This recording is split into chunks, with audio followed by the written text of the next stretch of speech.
go. They should go, and there should be a complete restructuring of ECSL and the other electoral management bodies. Because what happened in 2023 is a clear case of institutional rigging. They all got together and we say, no, go announce. Then finally they would go, say, we read that. They give the paper, we read. All of us saw them at Betumani with soldiers behind them. And they started, and we also how many bottles of water Cornell drank that day. I'm not sure he was himself in a very good state when he was reading that announcement, making that announcement. So, in our own divergent views, we made it clear that we do not agree with the results and that we should go back to the polls and there should be consequences for those that bore greatest responsibility for those crimes.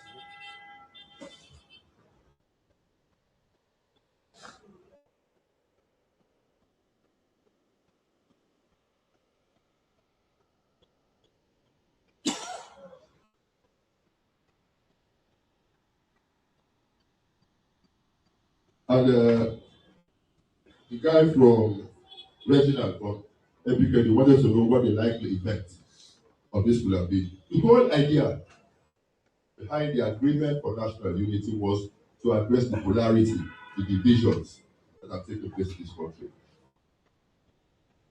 I think in the aftermath of the 2023 elections, tensions had gone to such a level that everybody was concerned that this could degenerate to anything. And so there was a desire to ensure that whatever could have happened is bad is nipped in the bud and we have the reversal. And it was because of our interest as a party to put country above our own party's interests that we agreed to go to Betumani. And we made the false assumption that the other side was acting in good faith. In hindsight, we have known that they were not. And their pronouncements just go to confirm that. So yes, our intention was that the agreement would foster unity. And if you look at the 8 recommendations, you will see that we even made recommendations bordering on the need for both sides to be meeting and exchanging ideas so that we will help to build confidence and trust. And they, as a government, needed to take leadership. Several letters have gone from us to them urging action, and they have refused. And now we're in a situation where things in our country are going from bad to worse. The people are suffering. Diesel is now 35,000 to a liter. And in another week or two, it will go beyond 40,000. And just imagine what that would mean for our suffering masses. Now we cannot even pay the police and the Mumu police, this, how do you call them? This SLRA people. Okay, the traffic wardens. And so they have now allowed them to go and harass our keke riders, to go and harass our Okada riders, to go even and harass us on the streets, just to make money for their survival. We as a party are not only interested in our parties and interests, we are also interested in the welfare of our people in this country. So part of the reason why we have proposed a nationwide peaceful demonstration will also include a demonstration about the economic hardship this country is facing. Because we believe we have a responsibility to address that. Yesterday, I was at the correctional center. I visited Zainab Sherry. And I met some women. One woman was sentenced to 35 years in prison for smoking kush. 35 years in prison for smoking kush. I met her. I spoke with her. Others were sentenced for similar actions because they said they were caught selling kush. What they did not address is where these people got the kush from. So which means they did not attack the actual big guns that are responsible for bringing the drugs into this country. Rather, the ordinary women who are just battling for survival are the ones they went and sentenced for 35 years. It would have been very easy. The same way they caught the guys on the street smoking and they said, "Where did you buy it from?" They said, "I bought it from Lasana." You arrest Lasana, don't stop there. Ask Lasana, "Where did you get the drugs you are selling from?" He will tell you, "I got it from Bayasane." And you will then get to the real one. But they are protecting the people who are actually responsible for these drugs coming to this country that has ruined this country and is continuing to ruin our future and the future of our youth in this country. And we all know the elephant in the room, where we've heard that this country is harboring an international drug lord. And because of that, Sierra Leoneans have been refused visas to go to America and other countries. Why do we have to suffer for a crime we did not commit? And reports from reliable sources also suggest that a senior government functionary was required to send 22 representatives for an international conference in America. Instead of sending 22 people from his institution, he sent 22 friends and relatives. They did not even go to the conference. And that is part of the reason why America decided to slap the ban on Sierra Leone. Because if such highly placed people can do such things and use their offices to get the government to issue visas, then they have lost confidence in the ability of these governments to be part of the international war against trafficking, war against illicit immigration, and those types of things. So this is the situation where we are as a country. This is where we have found ourselves as a party, and we believe that any responsible party needs to stand up for the people. And APC as a grassroots party is taking the informed step to stand up for the people of this area. Thank you very much.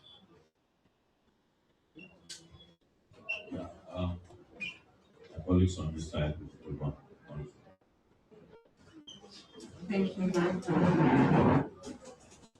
I'd like to continue bringing our focus back to this controversy about the extent to which both the tripartite recommendations and the Agreement for National Unity resolutions have been implemented. And it's important that we understand the difference between the two, because when the percentages are being thrown around, sometimes people get confused. So the Agreement for National Unity had 8 resolutions. And if you look at the resolutions that were listed there, you will find that we have not met or satisfied 100%, as we are often told.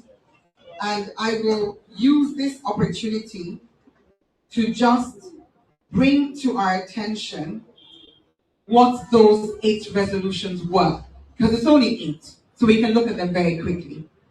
The first of the resolutions was for the speech to be made by His Excellency the President, which focused on dialogue, unity, cohesion, and peace. That was the first. It was done.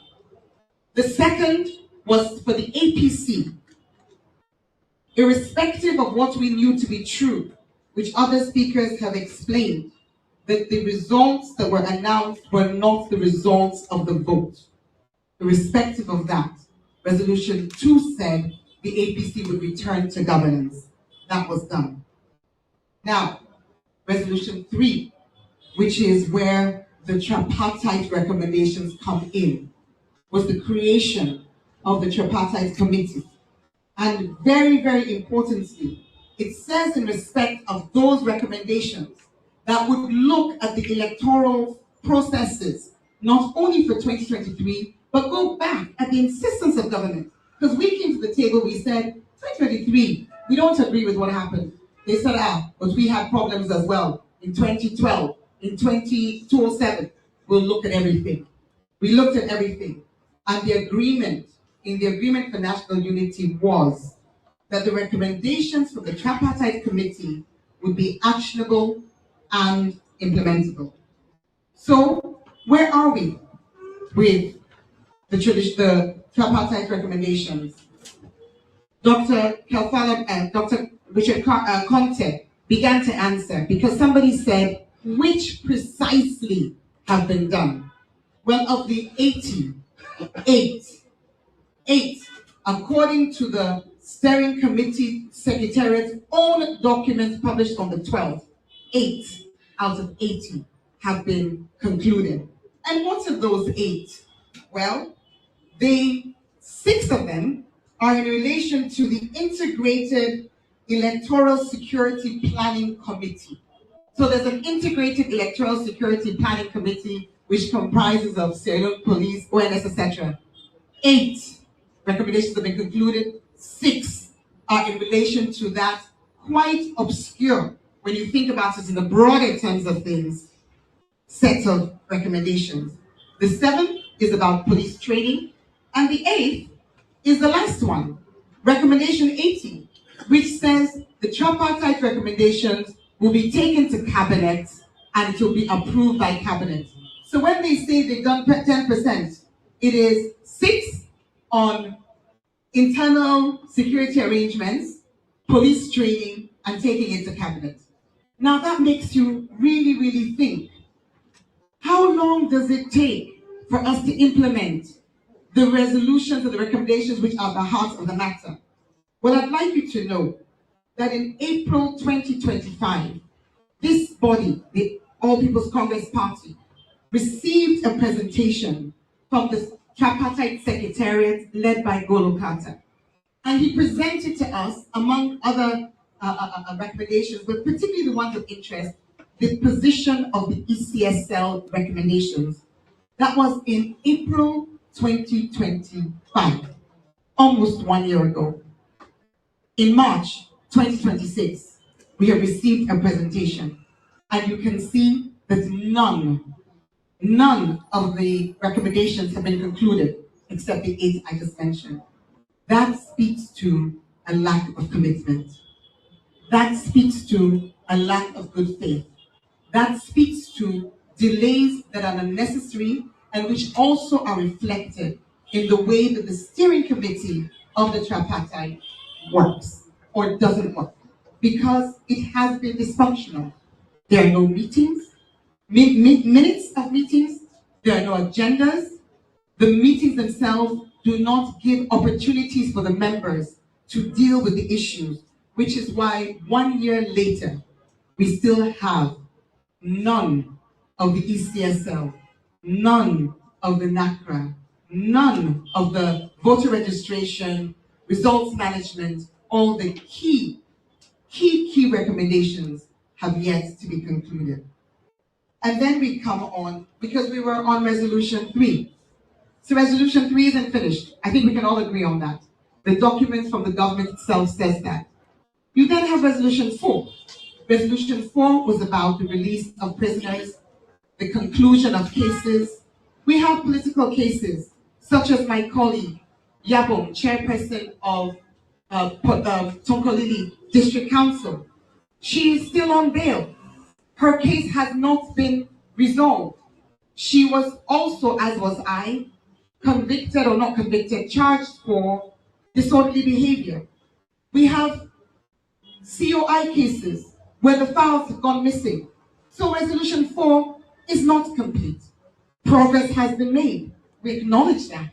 We don't deny it, but we must also acknowledge that it has not been completed.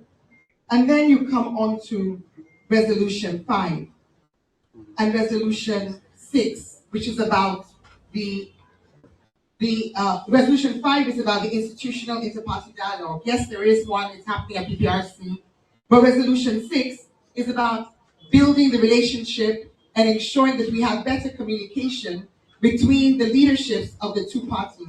Well, that certainly has not happened, as you've heard from the statements Resolution 7 was about insightful speech, and both parties made statements, so that was done. And then Resolution 8 was the moral guarantors being set up. So if you have 8 resolutions, 2, the biggest 2, Resolution 3, which is tripartite, Resolution 4, which is prisoners. If 2, the biggest 2, have not been concluded, then simple weighting tells you you cannot say that 80% of the ANU, or indeed 100%, as we've heard, have been concluded. So I just wanted to touch on those points. And as I conclude and hand over to other colleagues, I want us to be very clear that the process has been stalled. Where we were in April 2025 is pretty much where we still are in March 2026. When it comes to the question of the ANU being 100% complete, if the biggest resolutions, the weightiest resolutions are not making progress, you cannot say that it is complete. And finally, when we talk about the position of the APC, as others have said, our considerations are not just for ourselves as a party. They are for democracy in Sierra Leone. And on that note, when it comes to the appointment of the Electoral Commissioner, I'll remind us all that in December of this year, Afrobarometer published a survey which showed that trust in the Electoral Commission that was being led by Edmund Alpha as the acting Electoral Commissioner, Chief Electoral Commissioner, trust in that institution was at an all-time low. It had fallen from 64% of the citizens of this country saying they trusted the institution in 2018 to only 34% saying they trust the institution in December 2025. Not surprisingly, when you have a situation where the person leading that institution was known to be part of the rigging that was done in Koinadugu district in the by-election, where 049 was changed to 149. Not surprising that trust will be eroded. So with those few words, we will say we will be moving out, standing up, speaking up for democracy in this country to be protected. For Kush, which has led to us collecting 247 bodies from the streets of Freetown as at October of last year, until we're told don't collect them anymore, until we're told that we don't have the numbers anymore. But I think we all know from the media reports that the bodies are still lying on the streets, that young people are still dying because the Kush crisis is still not being addressed effectively. Thank you. Yes, I want to thank all those who have added their voices to responding to the questions asked. I am just going to deal with one issue. The question has to do with the ratification of the agreement for national unity. Of course, the Constitution is clear. If you read subsection 4 of section 40, it gives the president the right to enter into treaties, to go into agreement, to go into convention on behalf of Sierra Leone. But with a proviso, if you go on to read the provision is very, very clear. It says, once those agreements have 2 implications. One, it has to do with funding, using the fund of the state to accomplish the agreement. Second, it has legal issues, like, for example, freeing of prisoners. It has legal implication. So when president or government enters into an agreement on and behalf of the people of Sierra Leone, and those agreements are related to expending the revenue of our nation or dealing with any issue that is legal, it is incumbent on government to ensure that those agreements are ratified.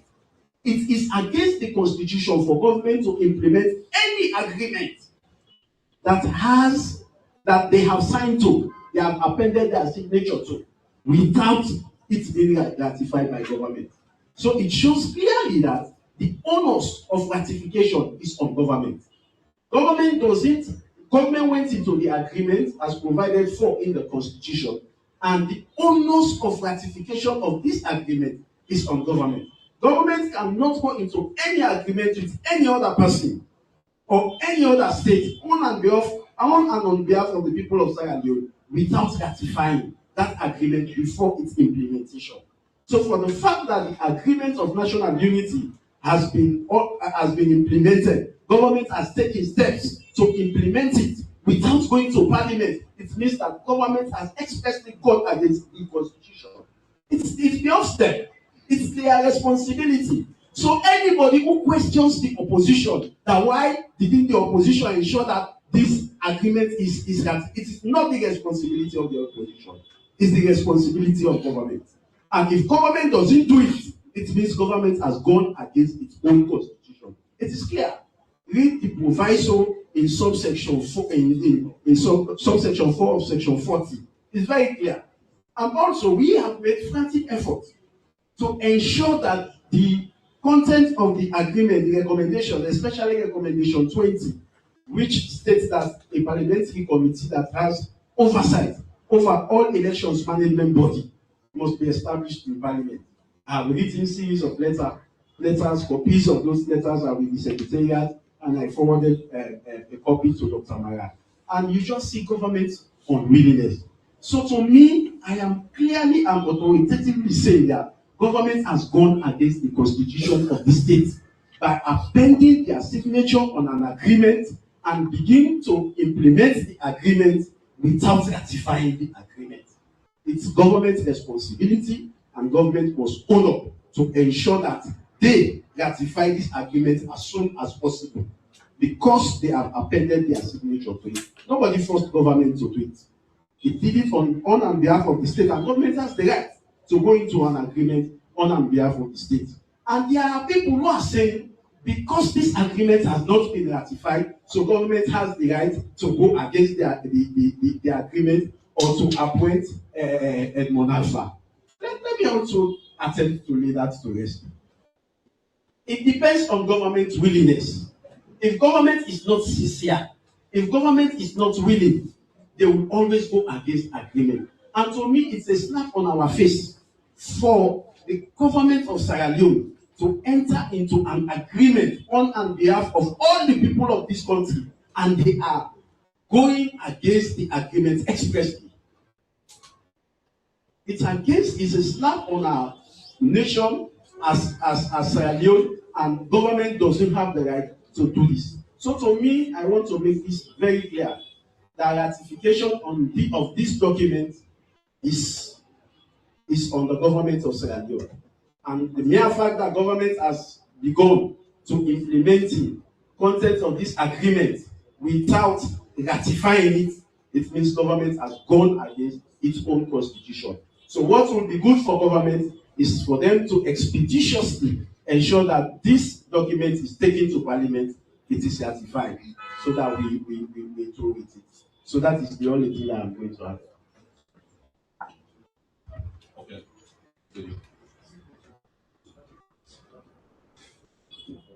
I don't know if we still have few questions. Because I believe even the unasked questions have been answered.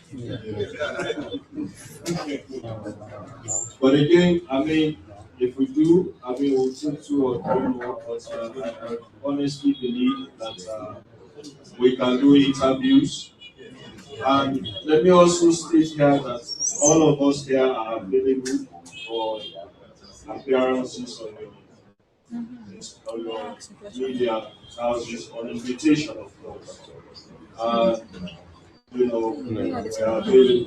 Panelists, those of us who have been engaging you regularly, we are all here. I want to, on behalf of the leadership, express our sincere gratitude to you, members of the Fourth Estate. We are now at a point where we need to stand up for this country. Just a few months ago, we saw institutions displaying properties of people who they believe stole from government offices. I mean, when you start that, you don't just limit it to the junior workers. It has to be extended to even the appointed offices, because we are seeing people building houses all over the place, in town, in the provinces. But that is not just it.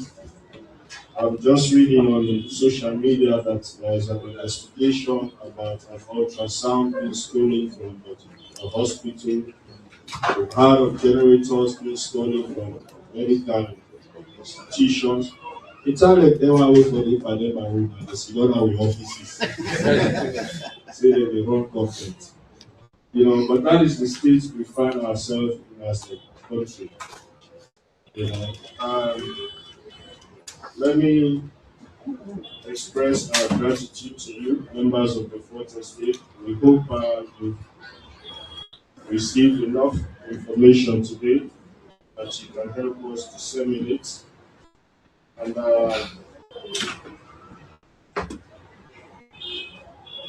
it is interesting, that when we were hunting those workers in schools, those teachers were being laughed at. But we have 18 ghost workers, according to audit reports, I believe, and the office of the chief minister. It actually cost this country about 12 billion gold bills. This is serious.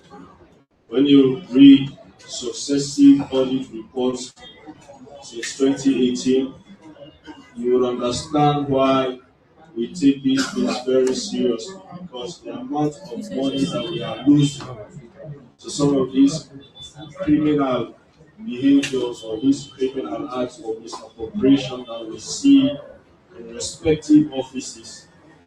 They are not only disturbing, they are cause for alarm, because the level at which we are seeing public theft, public mismanagement, misappropriation is alarming, especially where we cannot even afford to disperse funds to local councils, where we cannot even afford to pay salaries for our military, our police, our public officers on time.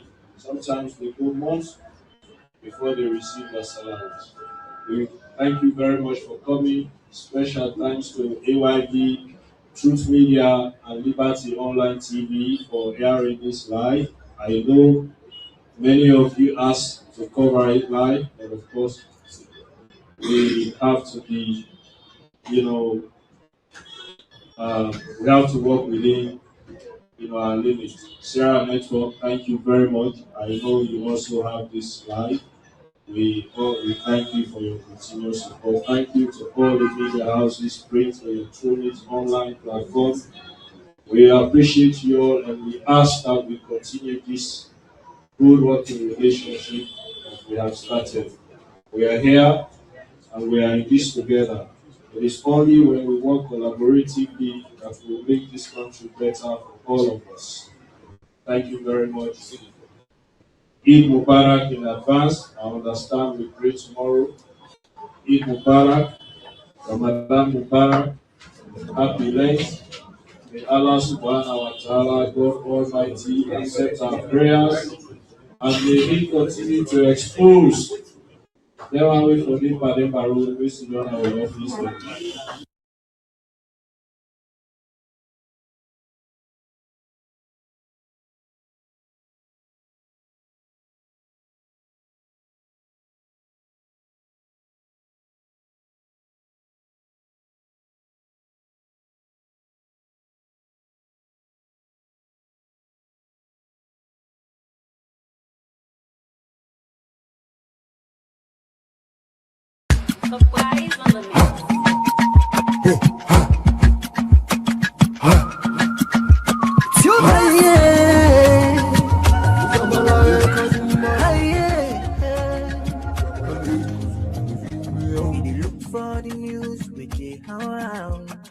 Log into Liberty TV online.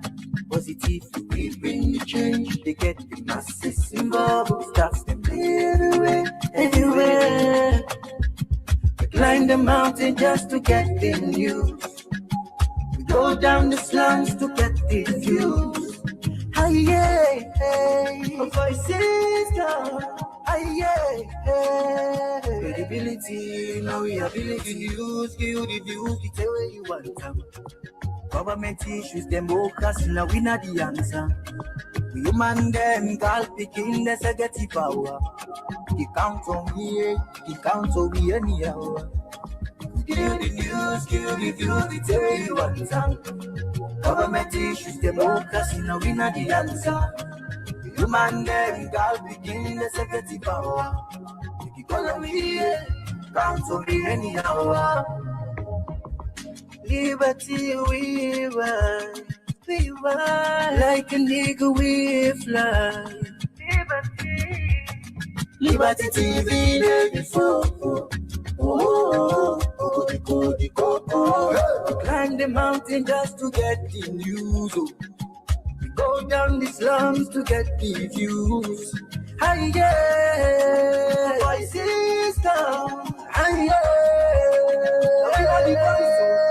give you the news, give you the views, the tell where you want them. Government issues, democracy, now we not the answer. We human them, girl picking, let's get the power.